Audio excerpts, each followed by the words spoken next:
Hello guys! ఈ ఆదివారం ఖాళీగా ఉంటే బాగుండదని చెప్పి అలా సరదాగా మన రాష్ట్రపతి నిలయం బొల్లారంలోనైతే వెళ్ళాను. అక్కడ ఉద్యాన ఉత్సవం 2026 అయితే స్టార్ట్ అయింది. వెళ్ళి చూశాను. చాలా సూపర్ అంటే సూపర్ ఉంది. రకరకాల పూల ప్రదర్శన అయితే అక్కడ చూశాను. అలాగే రకరకాల సాంస్కృతిక కార్యక్రమాలు కూడా అక్కడ ఏర్పాటు చేశారు. దాంతోపాటు డిఫరెంట్ డిఫరెంట్ స్టాల్స్ అయితే నేను విజిట్ చేశాను. చాలా సూపర్ అంటే సూపర్ ఉంది. మీరైతే ఈ వీకెండ్ వరకైనా మీరొక్కసారి వెళ్లి విజిట్ చేయండి. దీనికి సంబంధించిన కంప్లీట్ ఫుల్ వీడియోనైతే నేను ఈరోజు 4:00 అయితే నేను రిలీజ్ చేయబోతున్నాను. ఒక్కసారి నా వీడియో చూడండి. నా వీడియో కనుక మీకు నచ్చినట్లయితే ప్లీజ్ లైక్ చేయండి, షేర్ చేయండి, సబ్స్క్రైబ్ చేయండి. మీ సపోర్ట్ అయితే నాకు ఇవ్వండి.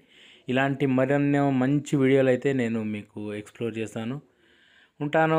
Bye bye. మీ రాజు వ్లాగ్స్ పేజెస్ రాజు.